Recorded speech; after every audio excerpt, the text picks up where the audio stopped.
میرا نام احسن ہے اور میرا تعلق فیصل آباد کے ایک گنجان آباد علاقے سے ہے۔ میری عمر اس وقت 26 سال ہے اور زندگی کی گاڑی کھینچنے کے لیے میں صبح سے رات تک محنت مزدوری اور ملازمت میں جتا رہتا ہوں۔ میرا معمول کچھ یوں ہے کہ میں صبح سویرے نکلتا ہوں اور رات گئے گھر لوٹتا ہوں۔ دن کے درمیانی حصے میں یعنی دوپہر 2 بجے سے 4 بجے تک مجھے 2 گھنٹے کا وقفہ ملتا ہے۔ یہ وہ وقت ہوتا ہے جب صبح کا سٹاف اپنی شفٹ ختم کر کے گھر جا چکا ہوتا ہے اور شام کے سٹاف کی آمد 4 بجے کے بعد متوقع ہوتی ہے۔ چونکہ میرا گھر میرے جائے ملازمت سے خاصا دور ہے، اس لیے ان 2 گھنٹوں میں گھر جا کر واپس آنا میرے لیے ممکن نہیں ہوتا، لہٰذا میں وہیں وقت گزارنے پر مجبور ہوں۔ یہ گرمیوں کی ایک تپتی ہوئی دوپہر تھی، گھڑی کی سوئیاں 2:30 بجا رہی تھیں۔ میں اپنی کوچنگ اکیڈمی کے دفتر میں بیٹھا پنکھے کہ گرم ہوا میں کچھ پرانی فائلیں دیکھ رہا تھا کہ اچانک دفتر کا دروازہ کھلا۔ ایک باحجاب خاتون اندر داخل ہوئیں۔ انہوں نے چہرے پر نقاب اوڑھ رکھا تھا، جس کی وجہ سے صرف ان کی آنکھیں دکھائی دے رہی تھیں۔ ان کی آنکھوں میں ایک عجیب سی گہرائی اور حیا تھی، جسے دیکھ کر ہی اندازہ ہو رہا تھا کہ نقاب کے پیچھے چھپا چہرہ یقیناً بہت خوبصورت اور باوقار ہوگا۔ رسمی سلام دعا کے بعد انہوں نے انتہائی شائستہ لہجے میں اپنا مدعا بیان کیا۔ وہ کمپیوٹر کورس کرنے کی خواہش مند تھیں، لیکن ان کے لیے روزانہ اکیڈمی آنا ممکن نہیں تھا۔ انہوں نے درخواست کی کہ انہیں کوئی ایسا قابل اعتماد ٹیوٹر درکار ہے جو انہیں ان کے گھر جا کر پڑھا سکے۔ میں نے ان کی بات غور سے سنی، ان کا فون نمبر نوٹ کیا اور وعدہ کیا کہ میں کل تک کسی مناسب ٹیچر کا انتظام کر کے انہیں مطلع کر دوں گا۔ ان کے جانے کے بعد میں کرسی کی پشت سے ٹیک لگا کر سوچنے لگا۔ مہنگائی کے اس دور میں میری موجودہ آمدنی بمشکل اخراجات پورے کرتی تھی۔ میرے ذہن میں خیال آیا کہ کیوں نہ یہ ذمہ داری میں خود ہی سنبھال لوں۔ اس طرح نہ صرف میری آمدنی میں معقول اضافہ ہو جائے گا، بلکہ دوپہر کے وہ 2 گھنٹے جو میں اکیڈمی میں بیکار بیٹھ کر گزارتا ہوں وہ بھی کسی تعمیری کام میں صرف ہو جائیں گے۔ یہ خیال آتے ہی میں نے فیصلہ کر لیا۔ اگلے روز میں نے دیے گئے نمبر پر کال کی، اپنا تعارف کروایا اور ان سے گھر کا مکمل ایڈریس لیا۔ خوش قسمتی سے ان کا فلیٹ میری اکیڈمی سے زیادہ دور نہیں تھا، بس چند گلیوں کا فاصلہ تھا۔ میں اپنی موٹر سائیکل پر سوار ہوا اور مطلوبہ عمارت کے سامنے پہنچ گیا۔ یہ ایک صاف ستھرا رہائشی اپارٹمنٹ تھا۔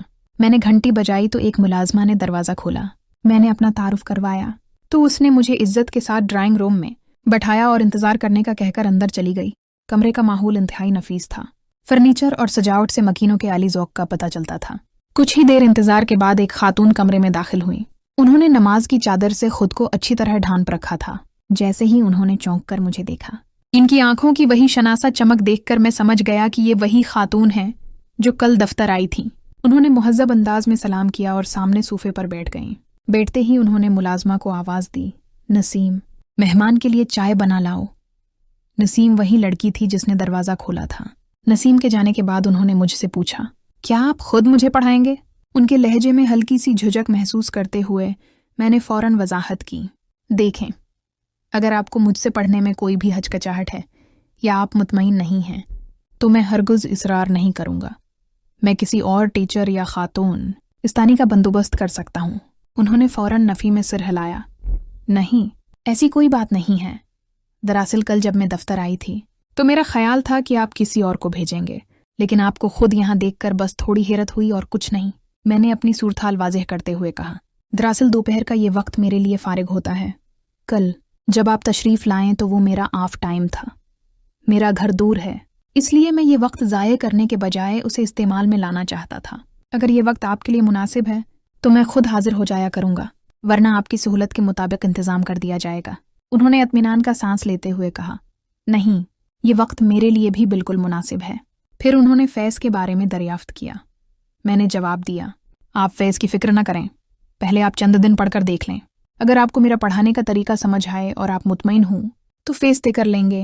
اتنے میں نسیم چائے اور لوازمات لے آئی۔ چائے پینے کے بعد میں نے پانی طلب کیا تو نسیم پانی لینے چلی گئی۔ اس مختصر سے وقفے میں نے ان کا نام پوچھا۔ انہوں نے اپنا نام زویا بتایا۔ گفتگو کو آگے بڑھاتے ہوئے میں نے پوچھا، اگر آپ برا نہ مانیں تو ایک سوال پوچھ سکتا ہوں؟ آپ انسٹیٹیوٹ آ کر کیوں نہیں پڑھ سکتے؟ وہاں فیس بھی کم ہوتی ہے اور ماحول بھی سیکھنے والا ہوتا ہے۔ گھر پر ٹیچر بلانا ظاہر ہے مہنگا پڑتا ہے۔ زویا کے چہرے پر ایک سایہ سا لہرا گیا۔ انہوں نے دھیمی آواز میں کہا، مسئلہ یہ ہے کہ میں روزانہ اکیلی باہر نہیں جا سکتی۔ مجھے لانے لے جانے والا کوئی نہیں ہے۔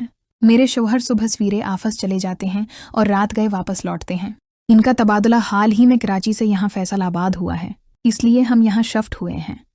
مجھے اس شہر کے راستوں اور ماحول کا زیادہ علم نہیں ہے، اور نہ ہی یہاں ہمارا کوئی رشتہ دار یا جاننے والا ہے۔ कभी कभार शोहर के साथ गुजरते हुए आपका इनसिटी टिवट देखा था तो हिम्मत करके चली आई थी, मगर रोजाना आना मेरे लिए नामुमकिन है। सारा दिन घर में अकेली होती हूँ, बस मैं, नसीम और मेरी सास। नसीम भी हमारे साथ कराची से आई है और सास भी कुछ दिनों के लिए यहाँ है। बस इसी तन्हाई को काटने के लिए सोचा कि कंप्यूटर सीख लूँ, शायद कुछ वक्त अच्छा गुजर जाए। जब इन्होंने अपने शोहर का जिक्र किया तो मुझे शदीद हैरत हुई, क्योंकि वो देखने में बिल्कुल भी शादीशुदा नहीं लगती थी। इनकी मासूमियत और कम उम्री उन्हें अभी तक एक कॉलेज की तालबा जाहिर करती थी, लेकिन मैंने अपनी हैरत को चेहरे पर जाहिर नहीं होने दिया। फिर कुछ मजीद रस्मी बातचीत के बाद हमने तय किया कि मैं हफ्ते में 5 दिन आऊँगा, क्योंकि हफ्ता और इतवार को हमारी एकेडमी की छुट्टी होती है। वो इस बात पर राज़ी हो गईं। मैंने इजाज़त ली और अगले दिन से बाकायदा क्लासेस का वादा करके वापस आ गया। वापसी के पूरे रास्ते ज़ोया मेरे जहन पर छाई रही। वो वाकई इतनी खूबसूरत और मासूम थी कि कोई भी देखे तो देखता रह जाए। बड़ी बड़ी रोशन आंखें और गुफ्तगू का शाइस्ता अंदाज।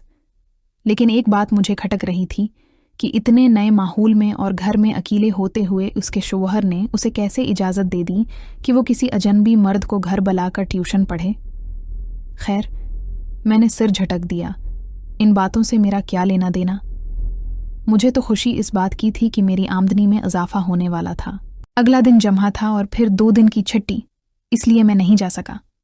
सोचा पैर से ही आगाज करूंगा। जमा की शाम 5 बजे के करीब ज़ोया की कॉल आई। इसने न आने की वजह पूछी।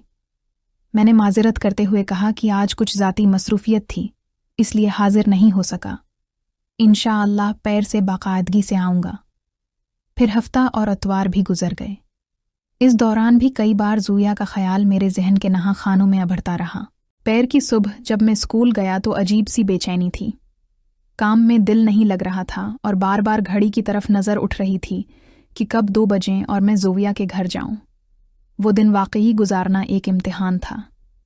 खैर, जैसे ही छुट्टी हुई मैंने जल्दी जल्दी अपना सामान समेटा और निकलने की तैयारी करने लगा। इसी असना में एकेडमी के मालिक ने मुझे अपने आफस में बुला लिया। उन्होंने हैरत से पूछा, एहसन, कहाँ जाने की तैयारी है? तुम तो इस वक्त घर नहीं जाते। मैंने फ़ौरन बहाना तराशा, सिर, दरअसल मेरी एक खाला यहाँ करीब ही शिफ्ट हुई हैं। मैंने सोचा है कि दोपहर का खाना और आराम उनके यहाँ कर लिया करूँगा और 4 बजे तक वापस आ जाया करूँगा।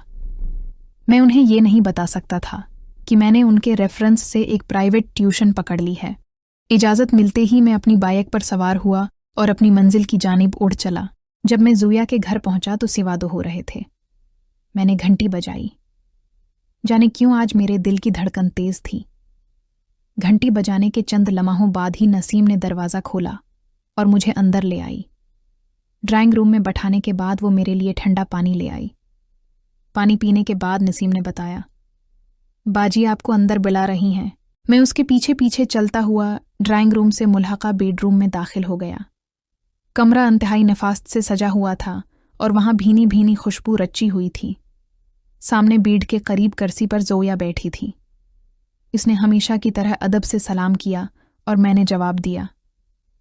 इसने जमा की गैर हाजिरी का शिकवा किया तो मैंने वादा किया कि आइंदा अगर न आ सका तो पहले मुतला कर दूंगा। उसके बाद हमने पढ़ाई का आगाज़ किया। ज़ोया ने नसीम को इशारा किया तो उसने कंप्यूटर से गिलाफ हटाया। मैंने उसे बुनियादी चीज़ों से सिखाना शुरू किया, क्योंकि उसे कंप्यूटर का बिल्कुल भी इल्म नहीं था। अभी कुछ ही देर गुजरी थी कि एक बुजुर्ग खातून, जो गालिबन 60 साल के लगभग होंगी, कमरे में आए। ज़ोया ने तारुफ करवाया कि ये मेरी सास हैं। वो खामोशी से बीट पर बैठकर हमारी बातें सुनने लगे। हम दोनों कुर्सियों पर फासले से बैठे थे और माहौल में एक संजीदगी थी। इसी तरह तकरीबन 10-12 दिन गुजर गए। मेरा मामूल बन गया था कि मैं जाता, नसीम चाय या जौस लाती, ज़ोया की सास आकर पास बैठ जाते और मैं पढ़ाकर वापस आ जाता। इस दौरान ज़ोया मुझसे काफ़ी मानस हो गई थी। हम पढ़ाई के अलावा भी हल्का फल्का हंसी मजाक कर लेते थे। एक बार तो मैंने मजाक में कह दिया था कि ये मैं फेस डबल लूँगा। आपकी सास भी तो मुफ्त में कंप्यूटर सीख रही हैं। इस बात पर ज़ोया खुलखलाकर हंस पड़ी थी। वो दिन भी एक आम दिन जैसा ही लग रहा था जब मैं ज़ोया के घर पहुंचा। मैंने घंटी बजाई, मगर खिलाफ मामूल आज दरवाज़ा नसीम के बजाय खुद ज़ोया ने खोला था। इसने सलाम किया और रास्ते से हटकर मुझे अंदर आने का इशारा किया। मैं सीधा उसके पीछे चलता हुआ बेडरूम में पहुंच गया। इसने मुझे बैठने का कहा और बोली, मैं अभी आई। मैंने कंप्यूटर ऑन किया और कुर्सी पर बैठ गया।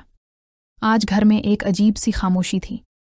न नसीम नजर आ रही थी और ना ही उसकी सास। पूरे घर में होका आलम था। मेरे दिल में एक नामालूम सा खौफ और घबराहट पैदा होने लगी।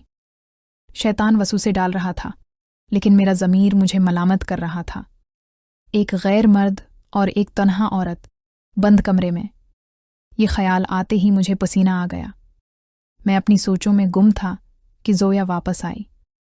उसने शायद कपड़े तब्दील किए थे और वो पहले से भी ज़्यादा ताज़ा दम लग रही थी। मैं अचानक अपनी जगह से खड़ा हो गया और बोखलाहट में बोला, ज़ोविया जी, मैं जा रहा हूँ, कल आऊँगा। वो मेरे इस अचानक रवैये पर हैरान रह गई। इसकी आंखों में सवालिया निशान थे। क्या हुआ है हसन साहब? सब खैरियत तो है? आप अभी तो आए थे, अचानक क्या हुआ? मैंने नज़रें चराते हुए झूठ बोला, बस सिर में शदीद दर्द हो रहा है, पढ़ाया नहीं जाएगा, माजिरत। और ये कहकर मैं उसके जवाब का इंतज़ार किए बग़ैर तेज़ कदमों से घर से बाहर निकल आया। बाहर आकर मैंने लंबी लंबी सांसें लें। मेरा दिल ज़ोर ज़ोर से धड़क रहा था। मैं सीधा अकेडमी आया, लेकिन वहाँ भी सुकून नहीं मिला। मैं खुद को कोसने लगा कि बलावजा वहाँ से भाग आया, वो क्या सोच रही होगी। लेकिन फिर ख्याल आता कि जो मैंने किया वही बेहतर था। शैतान इंसान को कभी भी बहका सकता है। वो दिन और रात मैंने शदीद कशमकश में गुजारी। अगली सुबह सवेरे ही ज़ोविया की कॉल आ गई। उसकी आवाज़ में तशवीश थी। उसने मेरी तबीयत का पूछा। मैंने कहा, अब बेहतर हूँ। वो कुछ लम्हे खामोश रही, फिर बोली, कल आपके जाने की वजह वाकई तबीयत की खराबी थी या कोई और बात थी? इसके सीधे सवाल ने मुझे लाजवाब कर दिया। मैं चंद लम्हे सोचता रहा कि क्या जवाब दूं। आखिर मैंने बात संभालते हुए कहा, बस तबीयत ही खराब थी। और क्या वजह हो सकती है? उसने पूछा। तो आ जाएंगे ना? मैंने इस बात में जवाब दिया, जी, इसी वक्त 2 बजे। स्कूल की छुट्टी के बाद में जब ज़ोया के घर की तरफ जा रहा था तो मेरे कदम भारी थे।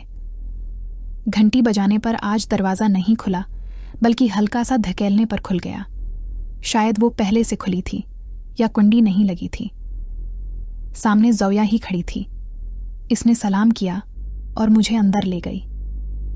जैसे ही मैं ड्राइंग रूम में बैठा, अचानक बिजली चली गई। कमरे में नीम अंधेरा फैल गया। ज़ोया ने कहा, आप बैठें, मैं मोमबत्ती जलाती हूँ और चाय लाती हूँ। कुछ देर बाद वो चाय के 2 कप और एक जलती हुई मोमबत्ती ले आई। मोमबत्ती की लरजती हुई रोशनी में उसका चेहरा और भी अफसरदा और हुसैन लग रहा था। मैं खामोशी से सोफे पर बैठा रहा। मैंने हिम्मत करके पूछा, आज भी घर पर कोई नज़र नहीं आ रहा? वो एक गहरी सांस लेकर बोली, मेरी सास बस कुछ दिनों के लिए आई थी। इनका दिल यहाँ नहीं लगा तो वो वापस चली गईं। और नसीम के भाई की शादी है, वो भी छुट्टी लेकर गाँव गई है। अब बस मैं हूँ और ये काट खाने वाली तन्हाई। उसके लहजे में छिपी उदासी मेरे दिल को चीर गई। उसने मजीद कहा, आप आ जाते हैं तो अच्छा लगता है, कुछ वक्त कट जाता है, वरना उन दीवारों से तो मुझे वहशत होने लगती है।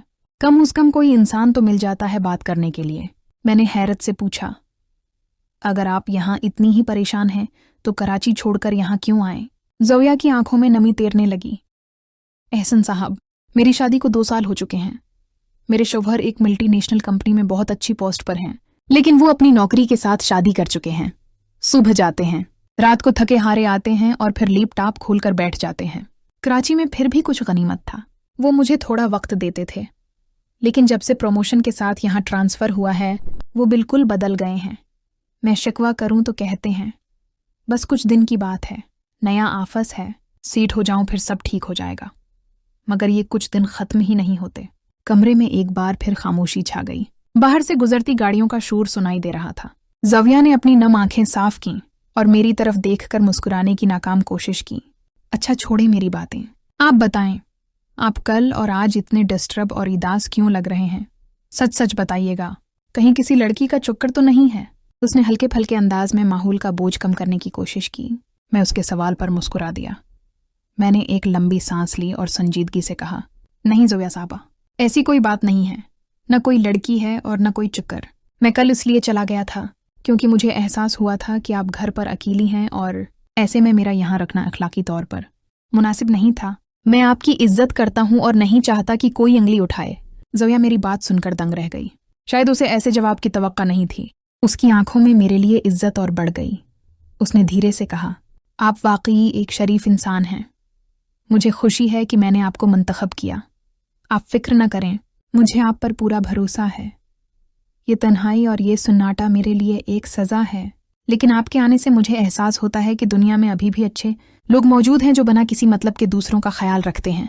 इस दिन हमने कंप्यूटर नहीं पढ़ा, हम देर तक बातें करते रहे, जिंदगी की, मुआशरे की और तन्हाई की। जब मैं वहां से उठा तो मेरा दिल बहुत हल्का था। मुझे एहसास हुआ कि कभी कभी इंसान को कंप्यूटर सीखने से ज़्यादा किसी ऐसे शख्स की ज़रूरत होती है जो बस उसकी बात सुन ले, उसे तसल्ली दे दे। मैंने फैसला कर लिया कि मैं एक अच्छे दोस्त और उस्ताद की तरह उसका साथ दूंगा और उसकी तन्हाई का नाजायज़ फ़ायदा उठाने के बजाय उसका मुहाफ़िज़ बनूंगा। इस दिन के बाद से हमारे दरमियान एक देखा पाकीज़ा रिश्ता कायम हो गया जो एहतराम और इतिमाद की बुनियाद पर था।